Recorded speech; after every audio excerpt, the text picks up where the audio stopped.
فرزند زہرا یہ حالات برے ہیں۔ کاشانۂ بصیرت ایک ایسا مکمل یوٹیوب چینل جس پر محروم بصارت کے لیے بالخصوص اور تمام افراد کے لیے بالعموم سینکڑوں کی تعداد میں اسلامی کتب دستیاب ہیں۔ لہذا گزارش ہے کہ آپ اپنی ذمہ داری نبھاتے ہوئے کاشانۂ بصیرت کو سبسکرائب کرنے کے ساتھ ساتھ بیل آئیکن کو پریس کیجیے تاکہ آپ علم کے حصول کے ساتھ ساتھ مذہب اہل بیت کی اشاعت میں بھی اہم کردار ادا کرتے رہیں۔ کاشانۂ بصیرت، کاشانۂ بصیرت، کاشانۂ بصیرت۔ فرزند زہرا یہ حالات برے ہیں۔ اعوذ باللہ من الشیطان الرجیم، بسم اللہ الرحمن الرحیم۔ السلام علیکم۔ کاشانۂ بصیرت کے یوٹیوب چینل سے آپ سے مخاطب ہوں۔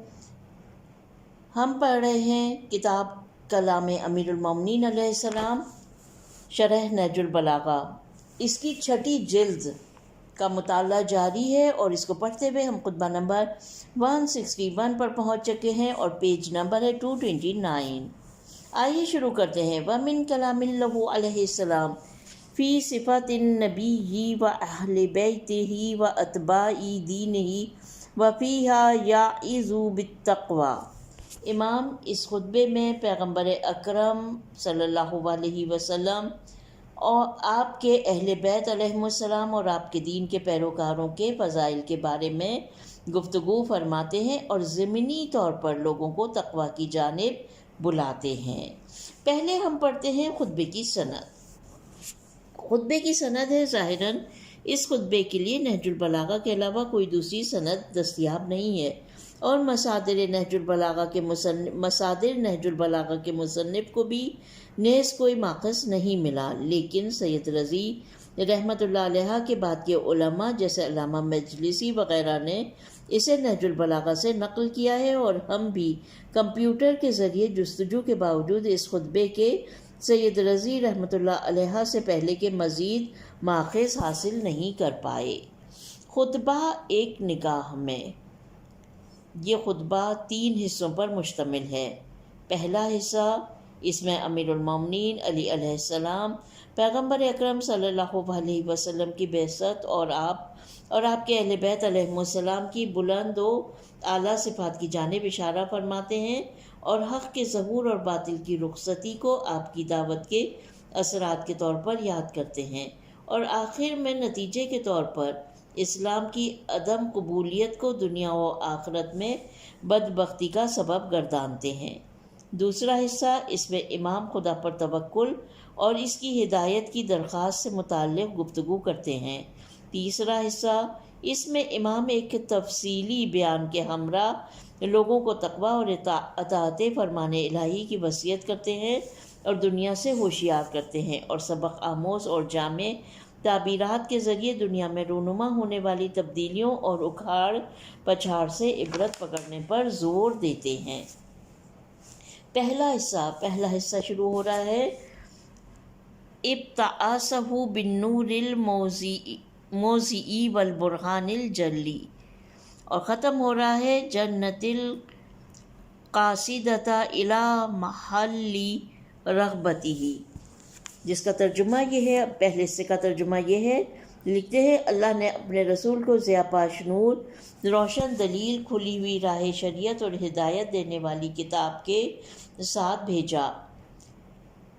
ان کا قوم و قبیلہ بنی ہاشم بہترین قوم و قبیلہ اور شجرہ بہترین شجرہ ہے، جس کی شاخیں سیدھی اور پھل جھکے ہوئے ہیں۔ ان کا مولد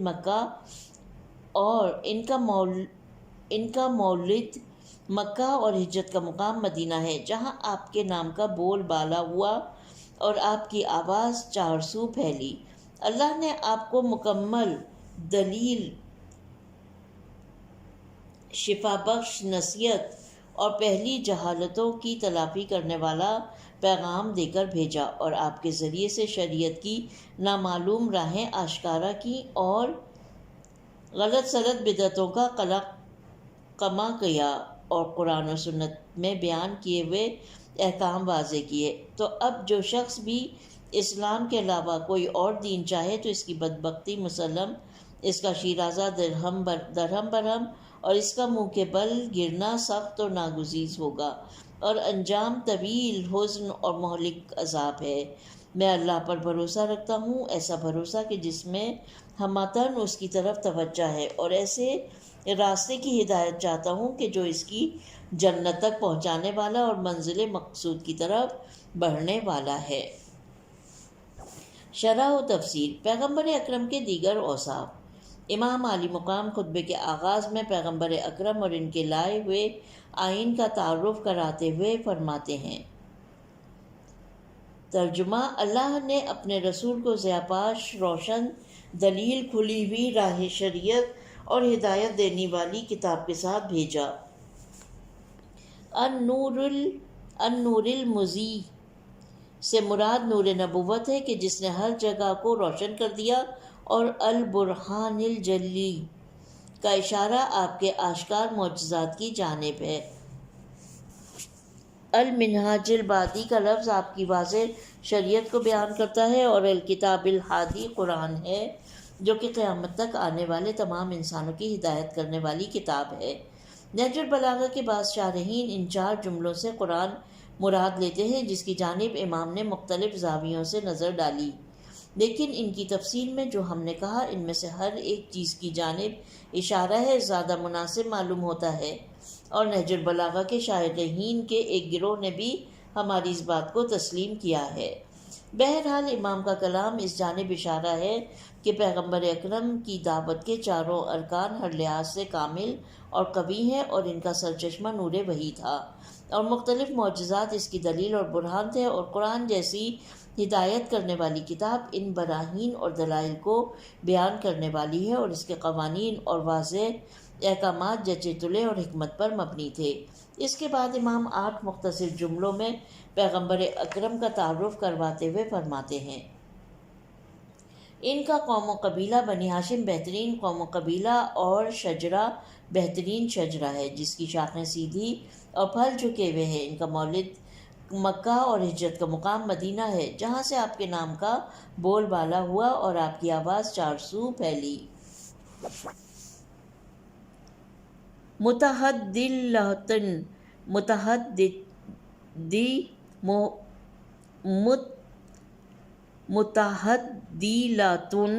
لٹکے ہوئے کے معنی میں ہے۔ یہاں پہ ہجے اگر اس کے کریں تو میم پیش تے زبر 2 چشمی ہے، زبر ہے اس کے اوپر، اور دال کے اوپر تشدید ہے اور زیر ہے، اور پھر لام اور تے ہے، تے کے اوپر بھی وہ ہے پیش ہے، تنوین ہے بلکہ، لٹکے ہوئے کے معنی میں ہے۔ اور اس خطبے میں مقصود وہ میوے ہیں جو سب کی دسترس میں ہیں۔ انسان کی کامیابی اور کامرانی مختلف امور کے زیر سایہ حاصل ہوتی ہے۔ خاندانی شرافت، کریم النسب ہونا، رشتہ داروں اور اولاد کی اعلیٰ شخصیت، قابل قدر جگہ میں پیدائش اور معاشرے میں سرگرم رہنا وغیرہ میں سے ہر ایک انسان کی کامیابی میں کردار ادا کرتے ہیں۔ ہم پیغمبر اکرم کی زندگی کا بغور مطالعہ کرتے ہیں تو ہم دیکھتے ہیں کہ آپ کے ذاتی شرف کے علاوہ اللہ تعالیٰ نے انہیں کامیابی کے اسباب فراہم کیے تاکہ اس طرح سے اس کے بندوں کی ہدایت کرے۔ آپ کا نسب حضرت ابراہیم علیہ السلام اور ان کے فرزند حضرت اسماعیل سے جا ملتا ہے۔ آپ کی شجاعت اور ایثار ورثے میں پائی، آپ نے شجاعت و ایثار ورثے میں پائی۔ آپ کا خاندان بنی ہاشم عرب کے بہترین قبیلوں میں سے تھا۔ حضرت عبداللہ جیسے والد، حضرت عبد المطلب جیسے دادا، حضرت حمزہ اور حضرت ابو طالب جیسے چچا، حضرت علی علیہ السلام اور حضرت جعفر طیار جیسے چچیرے بھائی، حضرت فاطمہ سلام اللہ علیہا اور ائمہ معصومین علیہم السلام جیسے فرزند آپ کو نصیب ہوئے۔ مکہ جیسا امن الہی کا حرم آپ کا محل ولادت تھا، اور ایثار و وفا کرنے والوں کی سرزمین مدینہ آپ کی جائے ہجرت تھی، جہاں آپ نے اپنی دعوت کو وسعت دی اور آپ کی صدا تمام گوشہ و کنار میں پہنچی۔ اسرتا جو کہ اس کے مادے سے ہے، قدرت اور قوت کے معنی میں ہے، اور یہ لفظ خاندان بنی ہاشم اور آن حضرت کے قرابت داروں کی جانب اشارہ ہے۔ شجرتہ اس خاندان کے اصل نسب کی جانب اشارہ ہے جو کہ حضرت ابراہیم علیہ السلام کی طرف لوٹتا ہے۔ اقسانھا معتدلۃ حضرت کی شاخوں جیسے حضرت عبد المطلب، حضرت ابو طالب، حمزہ و جعفر امیر المومنین اور ائمہ ہدی علیہ السلام کی جانب اشارہ ہے جو کہ فضل و کمال اور عدم اختلاف کے لحاظ سے ایک درخت کے باہم موافق شاخوں کے مانند تھے۔ ثمار میوے اور وہ علوم اور حکمتیں جو ہر دور میں اس خاندان سے لوگوں کو نصیب ہوتے رہے تھے۔ اس کے بعد امام علی مقام پیغمبر اکرم کے لائحہ عمل کو بیان کرتے ہوئے فرماتے ہیں، اللہ نے آپ کو مکمل دلیل، شفا بخش نصیحت اور پہلی جہالتوں کی تلافی کرنے والا پیغام دے کر بھیجا۔ جی ہاں، آپ عقلی اور فطری دلائل، عقلی اور حسی معجزوں کے حامل تھے اور اپنے کلام سے انسانوں اور بیمار معاشروں کا علاج کیا اور عصر جاہلیت کی خرابیوں کی جو کہ اجتماعی زندگی کے تمام امور میں موجود تھیں اصلاح فرمائی۔ پیغمبر اکرم کی دعوت تبلیغ کی بنیاد کے اعتبار سے حجت اور قطعی براہین پر مشتمل تھی۔ پیغمبر اکرم کی دعوت تبلیغ بنیاد کے اعتبار سے حجت اور قطعی براہین پر مشتمل تھی اور مواد کے اعتبار سے شفا بخش لائحہ عمل کی حامل تھی۔ نتیجے کے لحاظ سے فکری، اخلاقی اور اجتماعی برائیوں کی اصلاح پر مشتمل تھی۔ اس کے بعد امام ان تمام اہم امور کو جو پیغمبر اکرم نے انجام دیے بیان کرتے ہوئے یوں فرماتے ہیں۔ ترجمہ: آپ کے ذریعے سے شریعت کی نامعلوم راہیں آشکار کیں اور غلط سلط بدعتوں کا قلقمہ کیا اور قرآن و سنت میں بیان کیے ہوئے احکام واضح کیے۔ در حقیقت پیغمبر اکرم نے 3 اہم امور انجام دیے: عقائد حقہ کو واضح کیا، بدعتوں اور خرافات کا قلقمہ کیا اور احکام الہیہ کو لوگوں کے لیے واضح طور پر بیان فرمایا۔ ان امور میں سے ہر ایک کی انجام دہی میں آپ انتہائی کوششیں بروئے کار لائے اور زحمتوں کو برداشت کیا۔ آخر میں امام ایک واضح نتیجہ پیش کرتے ہوئے فرماتے ہیں، تو اب جو شخص بھی اسلام کے علاوہ کوئی اور دین چاہے تو اس کی بدبختی مسلم، اس کا شیرازہ درہم برہم اور اس کا منہ کے بل گرنا سخت اور ناگزیر ہوگا اور انجام طویل حزن اور مہلک عذاب ہے۔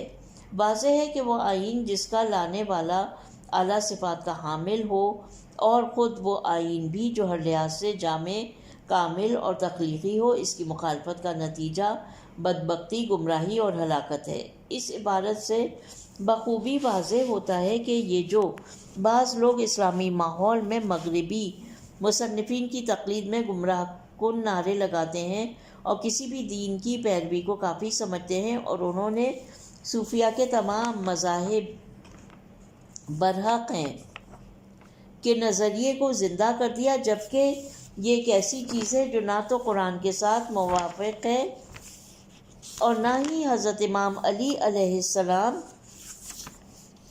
جیسے عظیم پیشواؤں کے کلمات کے ساتھ۔ اس حصے کے اختتام پر امام علی مقام خدا کی بارگاہ کی جانب رخ کرتے ہیں اور کرتے ہوئے اس کی ذات پاک پر اپنے توکل کو بیان فرماتے ہیں۔ ترجمہ ہے، میں اللہ پر بھروسہ رکھتا ہوں، ایسا بھروسہ کہ جس میں ہمتاً اس کی طرف توجہ ہے، اور ایسے راستے کی ہدایت چاہتا ہوں کہ جو اس کی جنت تک پہنچانے والا اور منزل مطلوب کی طرف بڑھنے والا ہے۔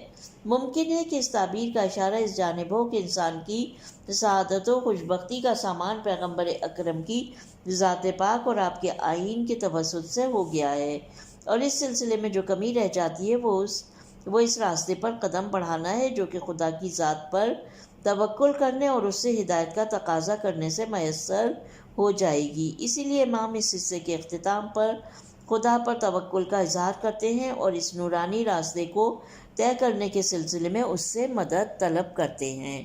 نکتہ یہاں پر ہیڈنگ ہے، کہنے والا قابل توجہ ہے یا اس کی بات۔ اگرچہ یہ جملہ مشہور ہے کہ گفتار کو دیکھو نہ کہ کہنے والے کو، لیکن یہ بات واضح اور منطقی طالب پر تو صادق آتی ہے، اور جہاں اہم پیچیدہ اور ایک مکتب کے افکار کا مسئلہ درپیش ہو تو وہاں تو یقیناً من قالا بات کہنے والے کی ہر لحاظ سے جانچ پڑتال کرنی چاہیے تاکہ اس کی باتوں پر اعتماد کیا جا سکے اور اسے نمونہ عمل قرار دیا جا سکے۔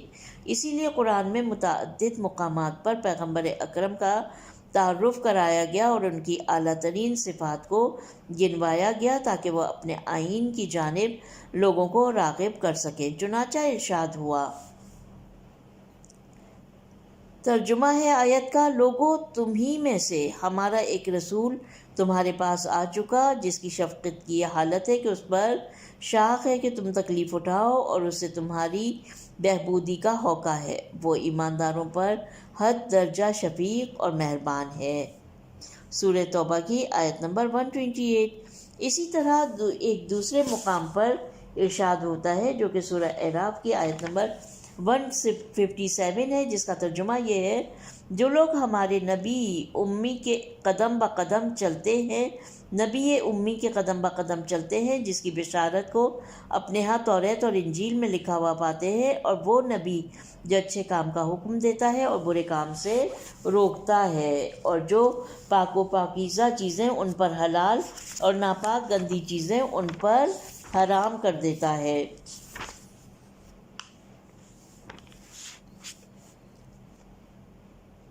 اور وہ سخت احکام کا بوجھ جو ان کی گردن پر تھا اور وہ پھندے جو ان پر پڑے ہوئے تھے ان سے ہٹا دیتا ہے۔ بس یاد رکھو کہ جو لوگ اس نبی یعنی محمد صلی اللہ علیہ وسلم، اللہم صلی اللہ محمد وآل محمد پر ایمان لائے اور ان کی تعظیم کی اور ان کی مدد کی اور اس نور کی پیروی کی جو ان کے ساتھ نازل ہوا ہے، تو یہی لوگ اپنی دلی مراد پائیں گے۔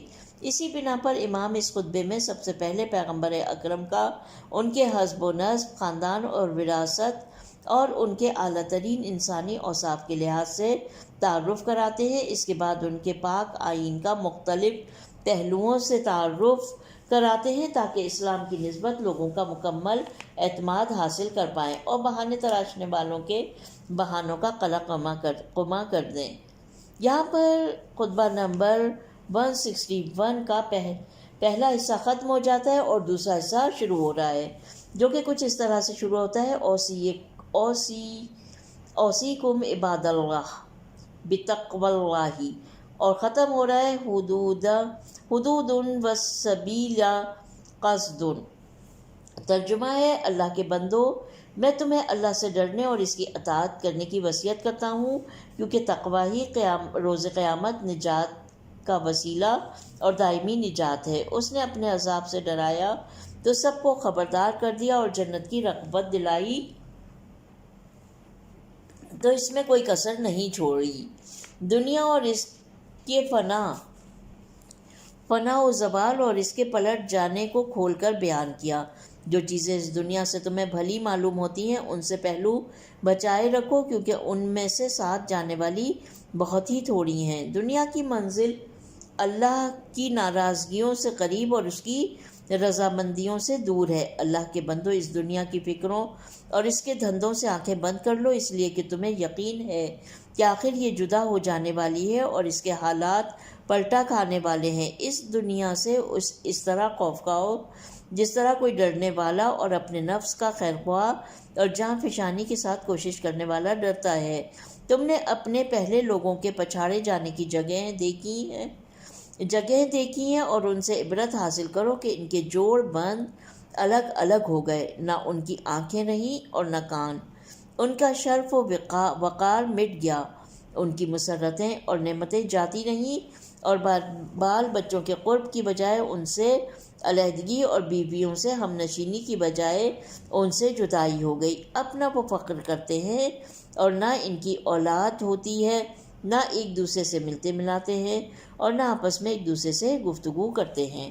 اے اللہ کے بندو، ڈرو، جس طرح اپنے نفس پر قابو پا لینے والا اور اپنی خواہشوں کو دبانے والا اور چشم بصیرت سے دیکھنے والا ڈرتا ہے، کیونکہ ہر چیز واضح ہو چکی ہے، نشانات قائم ہیں، راستہ ہموار ہے اور راہ سیدھی ہے۔ شرح و تفسیر، یہاں پر ہیڈنگ ہے بیتے ہوئے دردناک حوادث سے عبرت حاصل کرو۔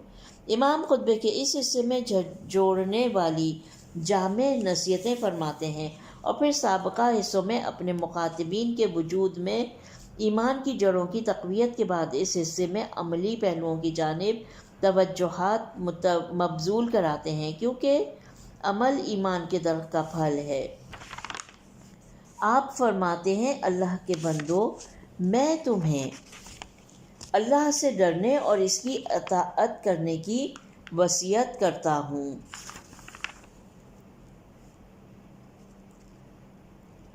کیونکہ تقوی ہی روز قیامت نجات کا وسیلہ اور دائمی نجات ہے۔ ممکن ہے کہ تقوی و اطاعت کا ایک ہی مفہوم ہو، اور یہ بھی ممکن ہے کہ تقوی کو اطاعت کی اساس قرار دیا جائے، کیونکہ اطاعت تقوی اور باطنی خوف خدا سے جنم لیتی ہے۔ نیز یہ امکان بھی موجود ہے کہ تقوی ترک گناہ کی طرف اور اطاعت اوامر الہی کے اجرا کی طرف اشارہ ہو، اور بہرحال یہ دونوں ایک دوسرے سے جدا نہیں ہیں، اور شاید اسی وجہ سے لفظ انہا میں ضمیر مفر دلائی گئی ہے، جبکہ اس کا مرجع ضمیر تثنیہ ہے۔ ممکن ہے کہ تقوی پر نجات کا اطلاق کی مثال مسبب کے سبب پر اطلاق ہونے کے مانند ہو، کیونکہ تقوی ہی آخرت میں نجات کا سبب بنتا ہے۔ اس کے بعد امام عالی مقام بندوں پر حجت الہی کے تمام ہونے سے متعلق فرماتے ہیں، اس نے اپنے عذاب سے ڈرایا تو سب کو خبردار کر دیا، اور جنت کی رغبت دلائی تو اس میں کوئی کسر نہیں چھوڑی۔ ہم یہ جانتے ہیں کہ بشارت اور انذار تمام الہی قوانین کے نفاذ کے ضامن ہیں۔ خداوند عالم نے لوگوں کو پرہیزگاری اور اطاعت کی جانب ترغیب دلانے اور سرکشی اور گناہ سے روکنے کے لیے بشارت اور انذار کا کام پیغمبروں کے وسیلے سے انجام دیا ہے۔ چونکہ معصیت اور گناہوں کا سرچشمہ دنیا کی محبت اور اس کی زیب و زینت پر فریفتہ ہونا ہے، اس لیے امام دوبارہ یہاں پر اس سلسلے میں فرماتے ہیں۔ ترجمہ: دنیا اور اس کی فنا و زوال اور اس کے پلٹ جانے کو کھول کر بیان کیا۔ جو چیزیں اس دنیا سے تمہیں بھلی معلوم ہوتی ہیں ان سے پہلو بچائے رکھو، کیونکہ ان میں سے ساتھ جانے والی بہت ہی تھوڑی ہیں۔ ان مختصر اور جامع جملوں سے بخوبی معلوم ہوتا ہے کہ خدا نے دنیا سے متعلق 4 چیزیں بیان کی ہیں۔ پہلی چیز یہ کہ دنیاوی زندگی جس کے نام سے ہی ظاہر ہے پست اور حقیر زندگی ہے۔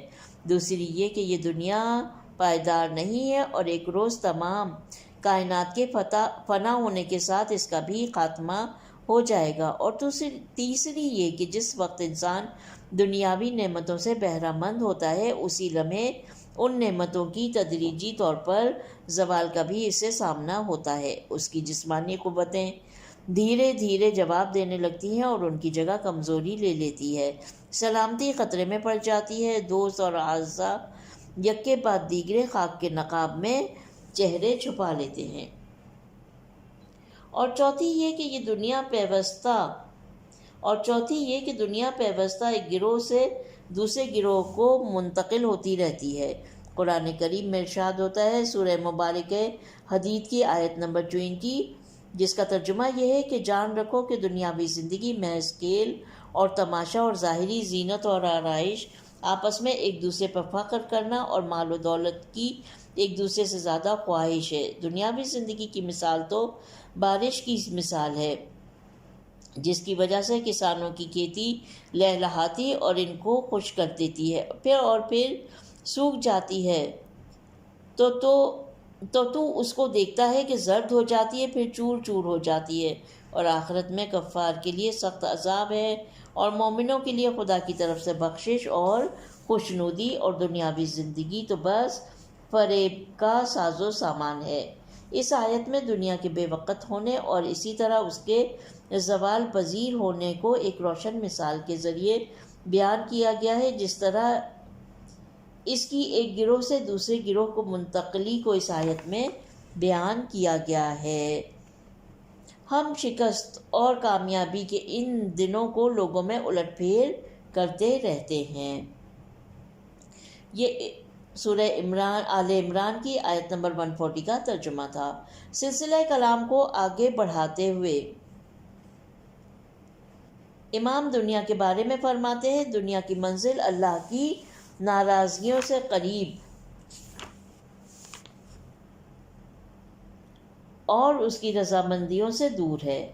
اس بات کی وجہ واضح ہے کیونکہ دنیا ایسی سرکش خواہشات کا مجموعہ ہے کہ جو انسان کو ہر طرف سے گناہ کی جانب دھکیل دیتی ہیں اور یہ چیز خدا کے غضب اور ناراضگی کا موجب بنتی ہے۔ یہ بات واضح ہے کہ ان تمام عبارتوں میں دنیا سے مراد مادی دنیا ہے جو کہ انسان کا واحد ہدف ہے جسے وہ کسی بھی ذریعے سے حاصل کرتا ہے اور اس کی خاطر گناہوں میں ملوث ہو جاتا ہے۔ اس میں وہ مگن رہتا ہے، اس پر اتراتا ہے اور اس کے ماں سوا ہر چیز کو بھلا دیتا ہے، ورنہ وہ دنیا جو خدا کی اطاعت، نعمتوں پر اس کے شکر اور سعادت کے حصول کا ذریعہ ہو، اللہ کی عظیم نعمتوں میں سے ہے۔ امام گفتگو جاری کرتے ہوئے واضح نتیجہ اخذ کرتے ہوئے فرماتے ہیں، اللہ کے بندو، اس دنیا کی فکروں اور اس کے دھندوں سے آنکھیں بند کر لو، اس لیے کہ تمہیں یقین ہے کہ آخر یہ جدا ہونے والی ہے اور اس کے حالات پلٹا کھانے والے ہیں۔ اس دنیا سے اس طرح خوف کھاؤ جس طرح کوئی ڈرنے والا اپنے نفس کا خیر خواہ اور جاں فشانی کے ساتھ کوشش کرنے والا ڈرتا ہے۔ یہ جملے اس جانب اشارہ ہیں کہ دنیا کی مشکلات روبہ اضافہ اور اس کا غم و اندو روز افزوں ہیں۔ انسان جتنا اس سے قریب ہو جائے اس میں پھنستا چلا جائے گا اور ایک وقت ایسا آئے گا کہ جب پریشانیاں اور غم اس کے سارے وجود میں گھر کر لیں گے۔ اس سلسلے میں حضرت امام محمد باقر علیہ السلام، اللہم صلی اللہ محمد وآل محمد، سے ایک جالب توجہ حدیث نقل ہوئی ہے جس میں آپ فرماتے ہیں، ترجمہ: دنیا کی طمع رکھنے والے کی مثال ریشم کے کیڑے کی سی ہے، وہ جتنا زیادہ اپنے گرد گھومتا ہے اتنا ہی اس کے نکلنے کے امکانات دور ہوتے چلے جاتے ہیں، یہاں تک کہ وہ اپنے خول کے اندر غم سے مر جاتا ہے۔ عرب کے ایک شاعر نے اپنے خوبصورت اشعار میں اس حدیث کو بیان کیا ہے، جس کا ترجمہ کچھ اس طرح ہے: کیا تم نہیں دیکھتے ہو کہ انسان اپنی پوری حیات میں ان چیزوں کی طمع رکھتا ہے جنہیں وہ اکٹھا کرتا ہے؟ وہ بہت زیادہ مصروف ہے ریشم کے کیڑے کی مانند کہ جو مسلسل اپنے گرد تار بنتا رہتا ہے اور آخر کار جو اس نے اپنے گرد بنا ہوا ہوتا ہے اسی میں غم سے مر جاتا ہے۔ اس کے بعد امام عالی مقام اپنے مخاطبین کو اپنے ہمراہ ماضی کی جانب لے جاتے ہیں اور 10 مختصر اور جھنجھوڑنے والے جملوں کے ضمن میں دنیا پرستوں کی زندگی کے انجام کو اس طرح سے بیان کرتے ہیں کہ ہر سننے والا اس سے متاثر ہو جائے۔ ترجمہ ہے: تم نے اپنے پہلے لوگوں کے پچھاڑے جانے کی جگہیں دیکھی ہیں، ان سے عبرت حاصل کرو کہ ان کے جوڑ بند الگ الگ ہو گئے، نہ ان کی آنکھیں رہیں اور نہ کان، ان کا شرف و وقار مٹ گیا، ان کی مسرتیں اور نعمتیں جاتی رہیں۔ تزایلت اوصالہم کا جملہ خاک کے نیچے بدن کے جوڑوں کے ریزہ ریزہ ہونے کی جانب اشارہ ہے۔ یہ جملہ انسان کی زندگی میں موجود اجتماعی تعلقات کی جانب بھی اشارہ ہو سکتا ہے جو کہ انسان کی وفات کے بعد بکھر جاتے ہیں۔ جس طرح اسماع اور ابصار ان ظاہری کانوں اور آنکھوں اور سننے اور دیکھنے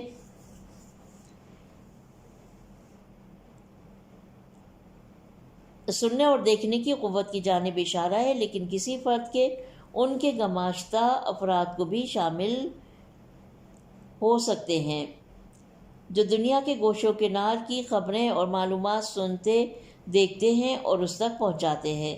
نہ صرف انسان کے ظاہری حواس اور جسمانی روابط ختم ہو جاتے ہیں بلکہ اجتماعی حیثیتیں جیسے مادی شرف اور عزت بھی اس کی تدفین کے ساتھ دفن ہو جاتی ہیں اور ساری لذتیں اور نعمتیں برباد بھی ہو جاتی ہیں۔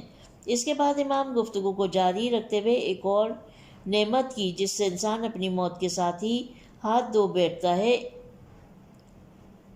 اشارہ کرتے ہوئے فرماتے ہیں، ہاں، بال بچوں کے قرب کی بجائے ان سے علیحدگی اور بیویوں سے ہم نشینی کی بجائے ان سے جدائی ہو گئی۔ اب نہ وہ فخر کرتے ہیں اور نہ ان کی اولاد ہوتی ہے، نہ ایک دوسرے سے ملتے ملاتے ہیں اور نہ آپس میں ایک دوسرے سے گفتگو کرتے ہیں۔ بقول شاعر، وہ لوگ ایسے گھر میں وارد ہو چکے ہیں کہ جہاں ان کا آپس میں میل ملاپ نہیں ہے، اور قبر کے باسیوں کا آپس میں میل ملاپ کیوں کر ممکن ہے۔ یہ میں نے ترجمہ پڑھا عربی کے شعر کا۔ واضح سی بات ہے کہ اس میں انسانی جسم مد نظر ہو، اور اس بات سے کوئی چیز مانے نہیں ہے کہ مومنین کی ارواح ایک دوسرے کا دیدار کرتی ہوں اور باہم گفت و شنید بھی کرتی ہوں۔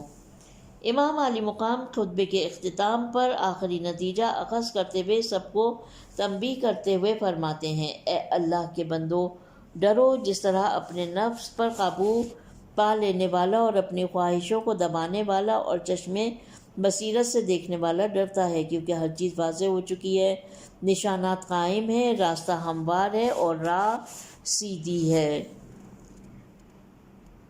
فَاحْذَرُوا النَّاظِرِ بِعَقْلِهِ کا جملہ اس جانب اشارہ ہے کہ انسان اس صورت میں گزشتہ جملوں میں بیان شدہ خطرات سے محفوظ رہ سکتا ہے کہ پہلے تو اپنے نفس پر قابو رکھ کر اپنی خواہشات کو لگام دے، اور پھر اس کے بعد عقل کی نگاہوں بصیرت کے ساتھ مسائل پر نظر رکھے، نہ کہ خواہشات کی گمراہ کن نگاہوں کے ساتھ۔ خطبے کے آخر میں مذکور 4 جملوں میں سے ہر جملہ ایک مستقل اور جدا نکتے کی جانب اشارہ ہے۔ سب سے پہلے آپ فرماتے ہیں، قرآن اور اولیاء خدا کے ذریعے خوشبختی کا لائحہ عمل بیان ہو چکا ہے، اور خدا کی جانب جانے والے راستے میں جا بجا سالکوں کے لیے واضح علامتیں نصب کر دی گئی ہیں۔ شاہراہ بھی مضبوط، ہموار اور پختہ ہے، راستہ بھی سیدھا ہے اور ہر قسم کی ٹیڑھ سے خالی ہے۔ اگر کوئی چیز باقی رہ جاتی ہے تو وہ اس راستے کے راہیوں کا پختہ عزم اور تند رفتاری ہے۔ خوش بخت ہیں وہ لوگ جنہوں نے پختہ عزم کے ساتھ اس راستے کو طے کیا۔ بقول شاعر، خوش بخت ہے وہ بندہ جس نے ہر چیز پر خدا کی ذات کو مقدم رکھا اور ابدی خوش بختی کی خاطر دنیا کی زیب و زینت سے چشم پوشی کر لی۔ یہاں پر الحمدللہ خطبہ نمبر 161 ختم ہو جاتا ہے۔ بہت اہم مطالب ہیں، آنکھیں کھول دینے والی نصیحتیں ہیں۔ اے کاش کہ پروردگار عالم ہمیں اس قابل کر دے کہ ہم امیر المومنین کے اس کلام کے ساتھ جب جڑ گئے ہیں تو ہم عمل کی منزل پر بھی آ جائیں۔ بار اللہ ہماری اس کوشش کو اپنی بارگاہ میں قبول فرمائے۔ ربنا تقبل منا انک انت السمیع العلیم۔ اپنا بہت خیال رکھیں۔ جلد ہی ہم پڑھیں گے خطبہ نمبر 162 جو کہ ہے پیج نمبر 245 پر۔ ابھی تک ہم نے جو خطبہ نمبر 161 پڑھا تھا وہ تھا جو اختتام پذیر ہوا ہے، تو پیج نمبر 243 پر ہوا ہے، 244 بلینک ہے، اور انشاءاللہ 245 پر خطبہ نمبر 162 ہم انشاءاللہ جلد ہی پڑھیں گے۔ اپنا بہت خیال رکھیں۔ خدا حافظ۔